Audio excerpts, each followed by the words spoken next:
parler de pourquoi commencer le journaling, comment commencer à s'y mettre, savoir quoi écrire ou quel genre de matériel utiliser et comment le rentrer dans votre quotidien et en faire une part de votre vie et de votre habitude habituelle évidemment.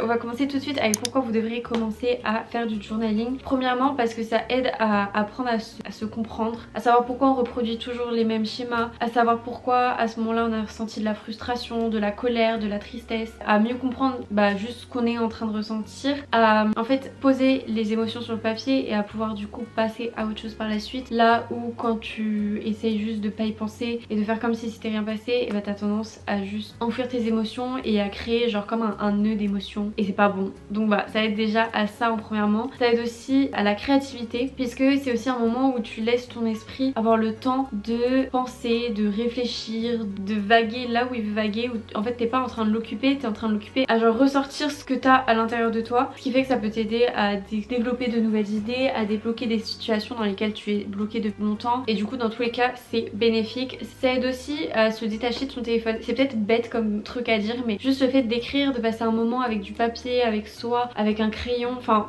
vous pouvez faire un journal dans vos notes mais je pense que c'est moins bien parce que tu prends moins le temps. C'est à dire que quand tu tapes sur un ordi ça va très vite et du coup je sais pas comment dire, tu restes dans ce truc de dopamine rapide, de trucs qui doivent aller vite, de vitesse etc, alors que c'est vraiment censé être une bulle pour toi, un moment pour toi où tu prends le temps d'écrire, de mettre sur papier. Ça va être aussi un peu comme capsule souvenir de qu'est-ce qui s'est passé dans ma vie il y a 2 ans, il y a 3 ans. Parfois je reprends mes anciens journaux où je relis certains passages et je me dis oh là là, oh my god comment ça je pensais ça à cette époque là, ou genre oh j'aurais tellement aimé lui dire. Enfin ça sert à énormément de choses et c'est super le journaling. Donc tout ce que vous avez à retenir de ce que je viens de dire c'est faites du journaling, c'est super. Je voulais vous parler un peu de ce que j'utilise moi. La plupart du temps j'achète des carnets Leuchtturm 19 machin. Je les prends tout le temps en lignée et en petit et en général ça me dure 1 an mais j'étais pas très régulière quand j'écrivais dans mes carnets donc je pense que en étant régulière ça me durerait peut-être 6 mois je pense. Et cette année j'ai acheté un nouveau carnet, regardez il est trop mignon, je lui ai mis une petite girafe. La marque c'est MD Paper, c'est aussi du ligné et je l'aime bien, c'est agréable à lire, les pages sont douces, je sais pas comment décrire ça mieux. Et avec j'utilise toujours des crayons à mine comme ça, donc là c'est celui de chez Muji mais en vrai je sais pas toujours ceux de chez Muji et la pointe c'est du 0,5, j'aime bien quand c'est assez épais, j'aime pas écrire trop fin parce que j'écris un peu penché et trop fin ça écrit pas quand t'écris penché, ça écrit que, enfin bref. Ça n'est pas la question, j'utilise ça mais je pense que le prochain carnet que j'achèterai pour écrire ça sera les Moleskine en version expanded. Du coup c'est genre t'as je sais plus, je crois 500 pages dans un truc et je trouve ça super pour vous voyez se dire j'ai pas tout le temps à racheter un carnet, je peux prendre un, il va me durer 2 ans et après j'en rachèterai un autre, je trouve ça un peu mieux. Après vous êtes pas obligé de mettre beaucoup d'argent dans vos carnets, je sais que moi c'est un truc que j'aime bien avoir des beaux carnets achetés dans des papeteries etc, mais en vrai vous pouvez prendre n'importe quel carnet, ça fera l'affaire.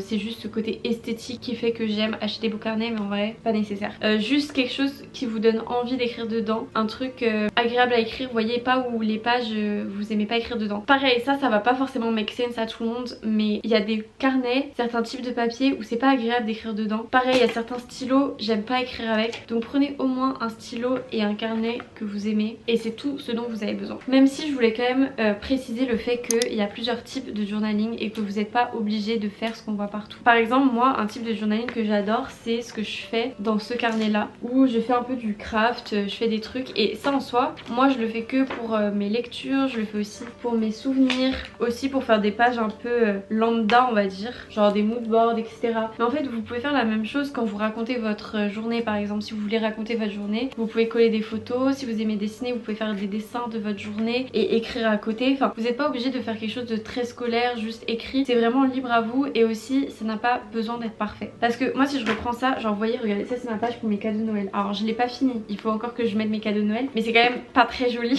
Et j'en ai d'autres des pages comme ça vous voyez, genre par exemple elle, je ne l'ai jamais fini, cette page n'est pas belle. Il y a une fois aussi j'avais été voir un film avec ma mère et j'ai voulu faire une page là-dessus, ce n'est pas beau. Là j'ai essayé de faire une porte, ce n'est pas beau. Mais c'est pas grave en fait, l'important c'est juste de faire et en fait si vous mettez en tête qu'il faut que ce que vous faites ce soit parfait, ce soit bien écrit, ce soit propre, ce soit comme ça, vous n'allez pas le faire. Donc c'est ok, c'est que pour vous, c'est que pour votre plaisir personnel, donc laissez-vous vivre avec ce que vous ressentez et ce qui semble le mieux pour vous sur le moment. Ensuite je voulais vous donner des types de journaling quand on sait pas par où commencer, quand on sait pas quoi écrire, quand on est là, on se dit bon j'ai acheté mon carnet, j'ai mon stylo, je sais que c'est bien pour moi mais qu'est-ce que je fais maintenant? Voilà ce que vous allez faire. Alors il existe plusieurs types de journaling. Déjà il y a celui avec les prompts. Donc qu'est-ce que c'est les prompts? Vous en trouvez plein sur Pinterest mais je vais vous écrire quelques-unes que j'aime bien. Moi en général j'utilise ça au début du mois, enfin début et fin de mois, pour un peu faire une rétrospective de ce qui s'est passé, quels sont mes objectifs, qu'est-ce que je veux faire, qu'est-ce que je veux changer dans le mois d'après. Mais j'utilise ça aussi quand par exemple je suis en train de vivre quelque chose de spécifique et j'ai besoin de parler de cette chose mais je sais pas comment l'aborder. Du coup bah je vais aller chercher prompt pour telle situation, prompt pour truc. Par exemple je sais pas moi, si vous venez de perdre un être cher, bah genre prompt for grieving, des trucs comme ça, et comme ça vous aurez un peu une idée de comment parler de ce sujet. Après en général si vous avez quand même un sujet en tête précis, vous avez juste à écrire à propos de ce sujet et de voir comment ça vient. Et si vous voyez que vous êtes un peu bloqué, que vous n'arrivez pas à avancer, vous pouvez chercher des prompts qui vont vous aider à aller plus loin quoi. C'est aussi une super manière de commencer. Il y a des prompts qu'il y a tous les matins ou tous les soirs et vous pouvez faire ça. Comme ça quand au début vous savez pas trop par quoi commencer, quoi écrire, bah c'est assez sympa, ça permet de faciliter les choses. Et moi c'est ce que j'ai utilisé pendant très longtemps, mais maintenant j'essaie de plus en plus de faire des juste stream of consciousness. En gros c'est juste tu laisses ton esprit et tu écris non-stop ce que tu es en train de penser. Ça s'inspire un peu de Creative Act où elle parle des morning pages. Alors je pense que vous en avez marre d'en entendre parler parce que tout le monde en parle, mais les morning pages c'est que tu es censé écrire 3 pages de juste ce que tu penses. Et si par exemple tu sais pas quoi écrire, tu écris je ne sais pas quoi écrire, je ne sais pas quoi écrire, je ne sais pas quoi écrire, je ne sais pas quoi écrire, je ne sais pas quoi écrire. Et au fur et à mesure ça va débloquer des choses et te permettre d'écrire plus. Il y a des jours où ça va être ennuyant et tu vas être là, tu vas rien écrire d'important. Et il y a des jours où tu vas avoir plein de trucs à raconter, ça va te permettre du coup, comme je disais tout à l'heure, de débloquer ta créativité, etc. Et ça c'est quelque chose que j'essaye de mettre en place de plus en plus mais qui est assez compliqué pour moi. Moi ce que je vous conseille de faire c'est commencer petit. Par exemple commencer par écrire une page par jour et petit à petit vous allez écrire de plus en plus. J'ai vu aussi une vidéo d'une fille qui parlait des morning pages et qui disait que un peu plus tard elle avait relu ce qu'elle avait écrit et elle s'était rendue compte de choses qu'elle faisait, de manière de se parler à elle-même qui était très négative, etc. Donc ça aussi c'est un truc qui est bien dans le fait d'écrire et de potentiellement après se relire, mais pas genre ne vous relisez pas une semaine après, relisez-vous vraiment peut-être un mois plus tard. Ça permet de voir peut-être des endroits où on se rendait pas compte mais qu'on est tout le temps bloqué sur le même schéma de pensée. Bah le voir écrit et le relire avec l'esprit un peu neuf entre guillemets, ça permet de s'en rendre plus compte. Donc voilà, c'est un peu le deuxième moyen de faire du journaling qui je trouve est un peu plus dur. Je pense que c'est très utile pour un peu faire ressortir des choses qu'on a en nous peut-être plus inconsciemment, que quand on utilise des prompts ou quand on écrit sur un sujet qui nous travaille en ce moment, bah c'est beaucoup plus conscient, on sait que le problème est là, après on sait peut-être pas la souche et on va plus loin dans le problème en écrivant, mais on va moins dans l'inconscient qu'en écrivant juste comme ça devient, tu es plus dans le moment présent et dans ton inconscient à mon humble avis. Moi c'est vrai que pendant très longtemps j'écrivais que quand j'avais des choses dont je voulais parler ou avec des genre tous les jours j'avais des prompts le matin et le soir et je faisais que ça. Ça c'est mes petites techniques de journaling et comme j'ai dit vous pouvez aussi le faire de manière plus créative. Ça c'est vraiment comme vous le souhaitez finalement. Il y a aussi en vrai du journaling pour plein de choses. Enfin moi je fais aussi du journaling pour les choses que j'apprends et ça je pourrais très bien le faire sur l'ordinateur, faire un document et mettre tous les trucs que j'apprends, ça me prendrait moins de temps. Mais j'aime bien le fait d'écrire et j'aime bien l'idée d'avoir un endroit où j'ai toutes mes recherches, tout ce que j'ai recherché et là ce que je fais en ce moment, puisque bah ça vous le verrez plus tard, je suis en train de filmer une vidéo où je lis un certain type de livre et du coup en fait j'écris dans mon journal de culture, c'est là où je mets un peu tout ce que j'apprends. J'écris ce que j'ai pensé du livre, un petit avis et ça aussi ça aide énormément à faire travailler son esprit critique parce que vous réfléchissez à ce que vous êtes en train de consommer et au-delà de juste le consommer vous écrivez ce que vous en avez pensé. Et vous pouvez faire ça pour plein de choses, vous pouvez faire ça pour les films, pour les séries, pour les vidéos YouTube un peu type essai que vous pouvez voir, je sais pas des techniques de quelque chose que vous avez vu. Enfin essayez de garder son esprit critique en faisant du journaling, ça aussi c'est hyper intéressant. Et c'est pareil, je sais pas par exemple vous avez vu une trend sur les réseaux sociaux qui vous a vachement interpellé et bah peut-être écrire dans votre journal et peut-être ça va vous permettre d'avoir un esprit critique sur cette trend que à la base vous aurez juste suivi, mais là du coup vu que vous avez écrit dessus, vous vous êtes permis de voir un peu les failles et les choses qui vont pas dans cette trend. Donc voilà, ça pour dire que le journal ça peut servir à plein d'aspects différents, c'est pas juste consacré à une chose ou l'autre, vous pouvez faire tout, vous pouvez faire qu'une partie, vous pouvez faire...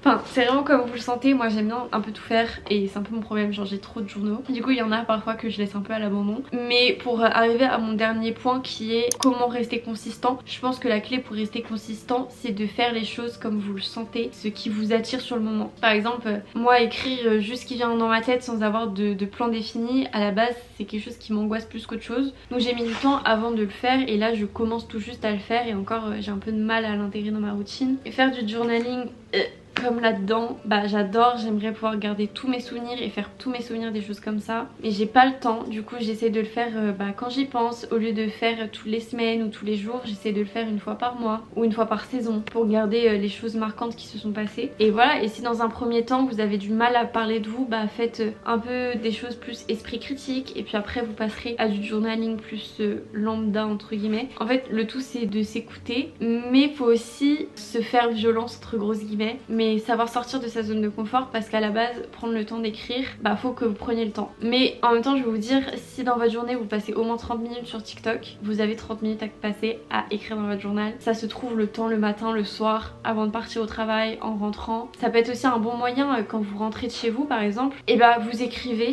comme ça vous déchargez tout et après vous êtes prêt à prendre votre douche, vous reposer, un peu genre c'est bon la journée est passée, je l'ai écrite, maintenant je suis prêt à me reposer, à me sentir mieux et un peu à renouveler mon énergie on va dire. Ça pareil c'est à quel moment vous le faites, quand vous voulez le faire. Je sais qu'il y en a qui disent que par exemple le matin ton esprit est plus ouvert parce que tu viens de sortir du sommeil donc c'est mieux d'écrire blablabla. En vrai faites-le quand vous le sentez, quand vous sentez que c'est le plus utile pour vous et vous allez voir qu'au fur et à mesure ça va devenir une nécessité presque au-delà d'une chose que vous avez à faire. Donc voilà, j'espère que cette vidéo vous aura aidé, qu'elle aura été utile, qu'elle vous aura inspiré à commencer le journaling parce que c'est vraiment... Enfin j'adore faire ça, ça aide énormément sur plein de sujets de votre vie et si vous n'avez pas l'argent d'aller voir un psychologue, ça aide, enfin ça permet d'être un petit peu son propre psychologue, même si bon c'est toujours bien d'aller voir quelqu'un d'autre, mais parfois on n'a pas l'argent d'aller voir quelqu'un d'autre, donc ça permet de le faire un petit peu soi-même, un minimum, d'avoir un peu d'esprit critique sur soi-même, sur ce qu'on vit et sur ce qui nous entoure, c'est très important. Enfin bref, ça a plein de bénéfices, donc je vous invite vraiment à au moins tester, mais testez pendant un mois, testez pas pendant un jour parce que sinon c'est pas très représentatif. Testez sur un mois et si vraiment vous aimez pas, bah arrêtez. Mais sinon peut-être que ça deviendra votre nouvelle routine. En tout cas j'espère parce que c'est super le journaling finalement. Du coup bref, je me tais. Si vous avez des questions ou quoi que ce soit, n'hésitez pas à les poser en commentaire. Je serai là pour y répondre. J'espère que cette vidéo vous aura plu, même si elle était un peu différente de d'habitude. Dans tous les cas, moi je vous retrouve la semaine prochaine. D'ici là, prenez grand soin de vous et voilà. Bye.